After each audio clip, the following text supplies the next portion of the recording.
Hello guys, ako si Felix Albutra of PC Fix Academy. So in this video ay isi-share ko naman sa inyo kung paano tayo mag-build ng FixPi Piso Wi-Fi LAN-based system.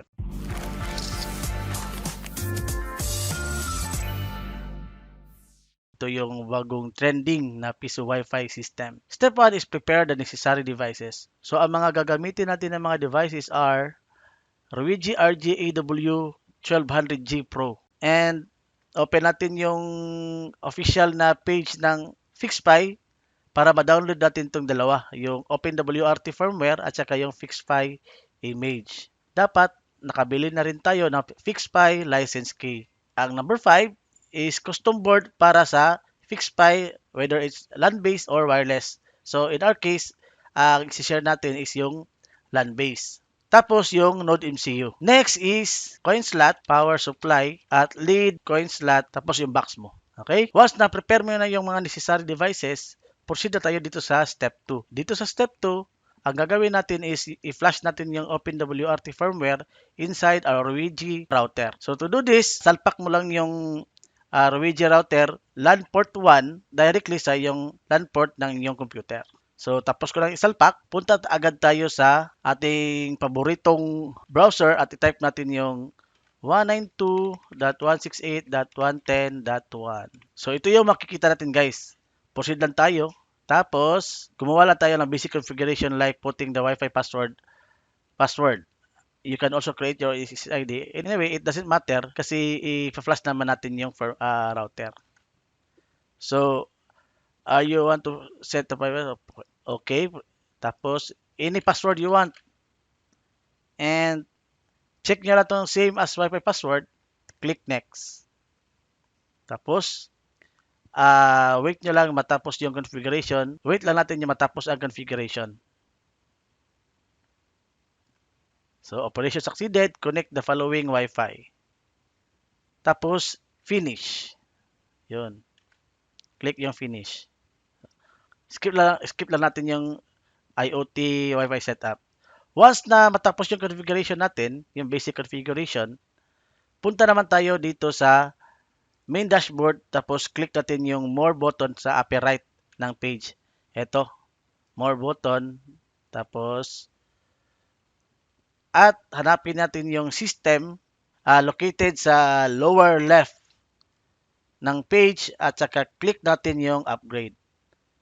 Make sure guys na hindi nyo maklik yung management ha.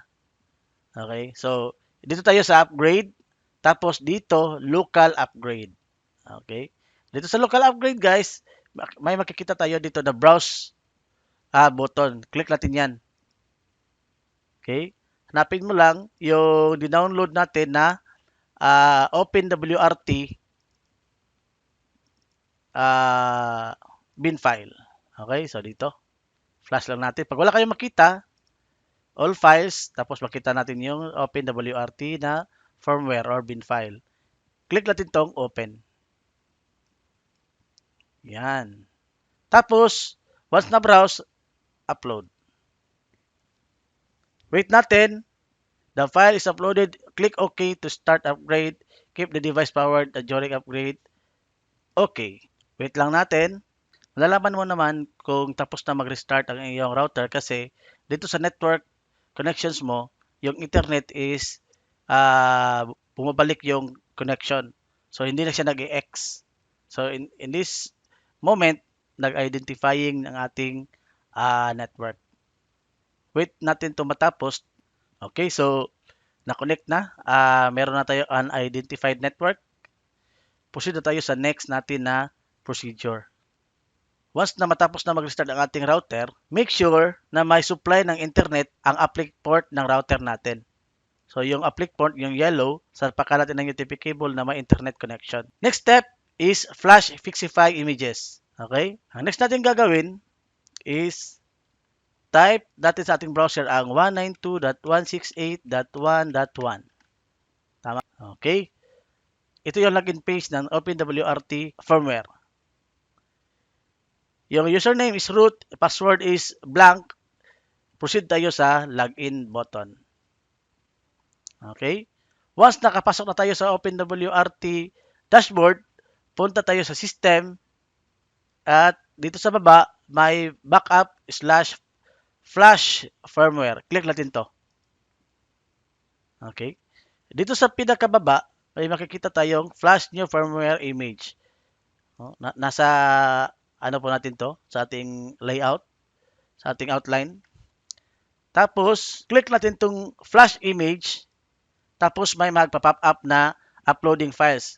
Click natin yung browse. Okay? Kanina, ito yung OpenWRT ang in-upload natin. Balik tayo sa ating dinownload na fixpy files. Dito tayo sa fixpy bin file. Tapos, ang i-upload natin is yung latest na firmware or image ng fixpy. In our case, ito yung pinaka-stable at latest, 2.8 version. Click natin yan, tapos open. Once na ma-open, click natin tong upload.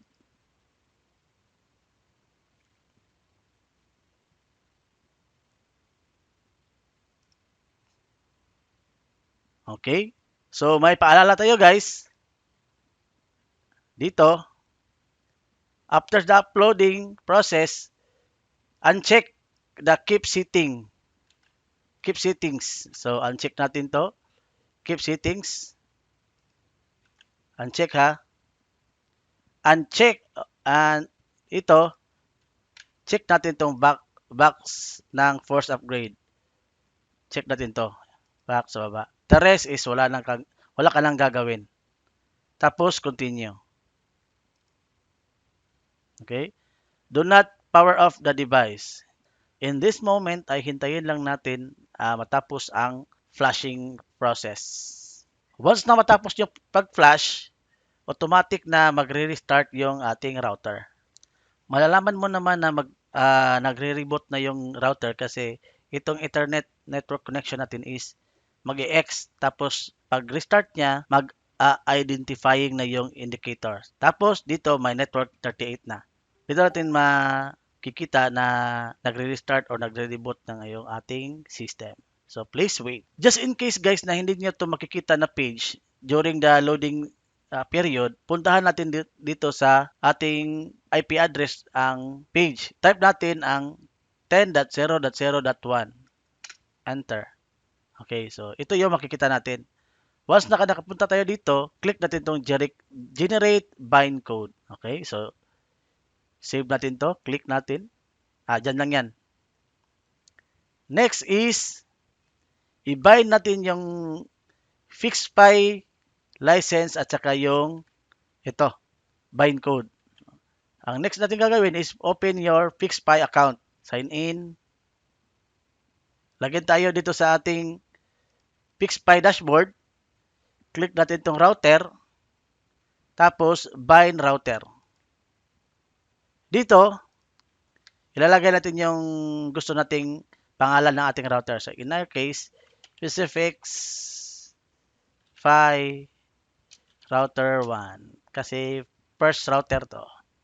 Okay, so, next is yung router bind code, yung binigay natin, yung generate natin kanina.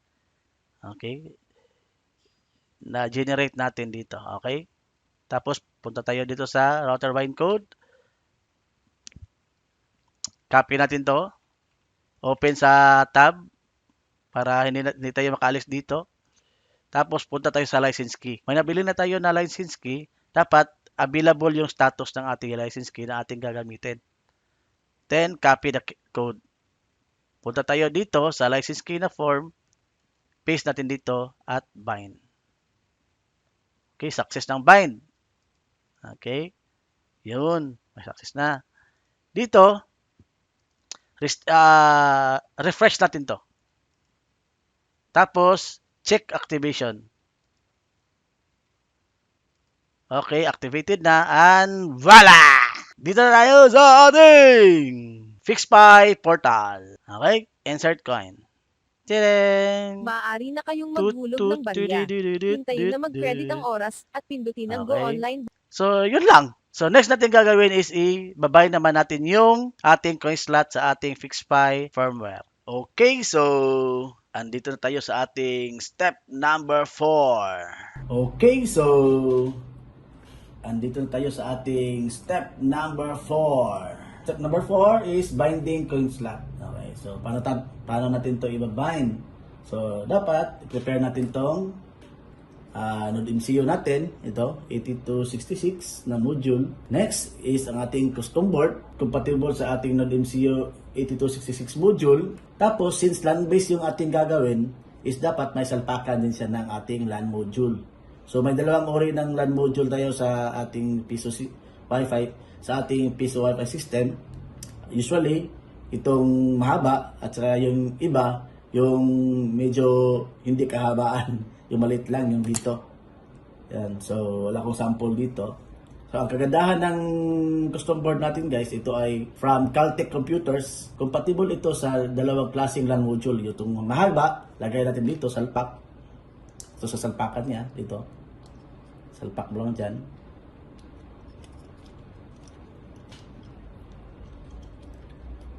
Yun, salpak na.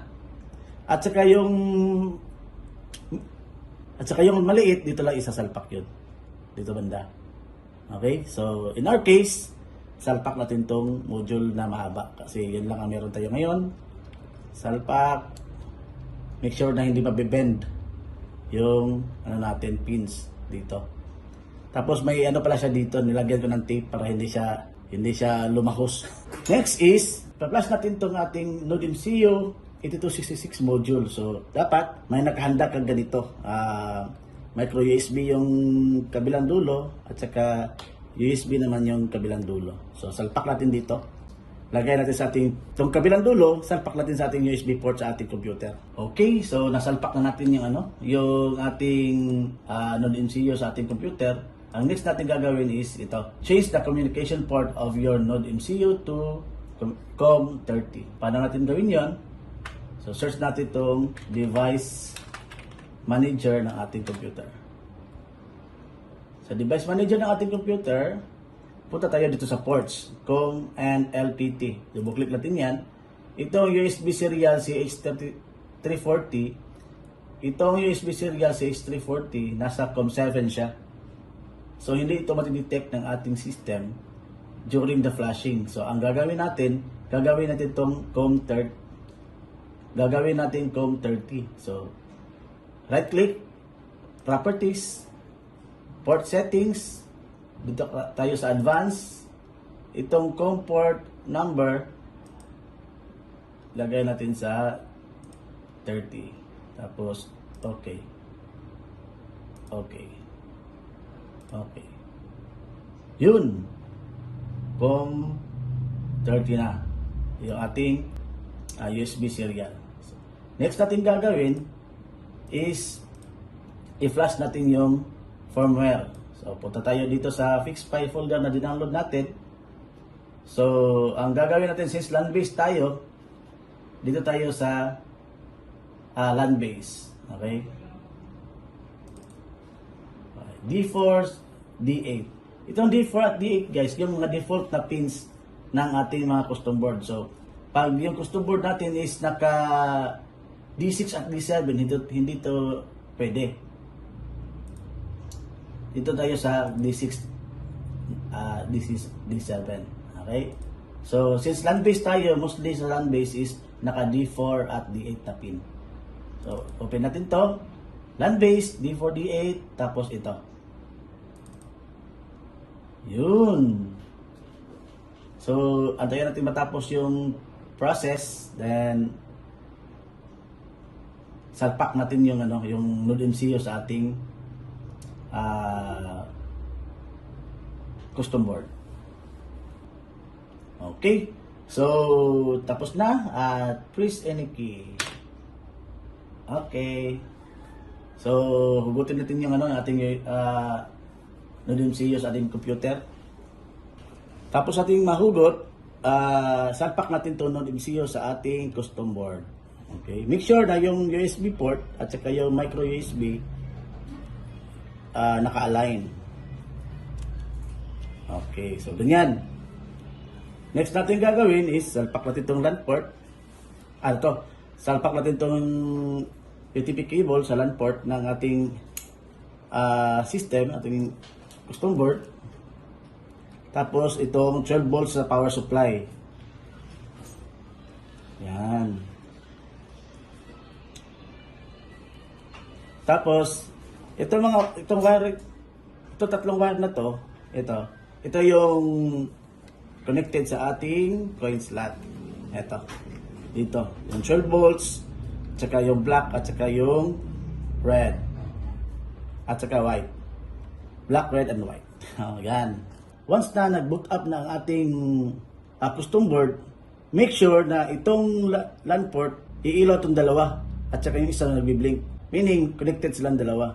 Pag hindi yan pag hindi yan nagbi-blink, possible na hindi yan magko-connect. So, ang gagawin nyo is i-restart itong custom board at saka i-restart yung router natin. Kung hindi ito iilaw. Pag iilaw yan, nagbi-blink, goods ang communication ng dalawang hardware. So, try natin. Ito, yung SSID natin. PCFix, Wi-Fi window. Actually, connected na tayo kasi kanina, naka-try na tayo nag-connect. Okay. Check natin dito sa ating, yun. Naka-pause. Pause natin. Continue. Yun. Disconnected pala. Okay. So, try natin mag-insert coin. Maaari na maluot ng barya. Hintayin na mag-credit ang oras at pindutin ang online button para makapagsimula na ng paggamit ng internet. Iwasan Credit, ang pagpulot ng barya ng sabay 5 pesos. Maraming salamat po. Done. Yun lang. Kung gusto mong i-change ang iyong Wi-Fi rates, punta lang tayo sa fixpi.pisowifi.com at ilagay natin yung ating login details. Once na makapasok sa ating dashboard, punta tayo dito sa ating router. Dito router. Tapos ito yung list ng router natin. Ito. So punta tayo dito. Itong blue na button. Tapos dito tayo magsiset ng ating rates and prices. So in our case, day, hour, minute. So peso is 5 minutes, 5 peso is 3 hours, 10 peso is 7 hours. Yung ginawa ko dito na price rates. Pwede mong lagyan dito ng ng link ng website mo or link ng Facebook mo. At saka dito yung photo credentials powered by Fixpi / Specific Technology. So, saan mo ito makikita? Tayo natin to dito sa ating dito. Ito yan makikita. Kung itong nag-move na na text, dito mo yan i-edit. Yan. Ito naman yung router name ng ating specific router. So pwede mo yung i-change yan dito. So yun lang. So, yun lang guys, at I hope na may naitulong ako sa video ito, and let's go! Power!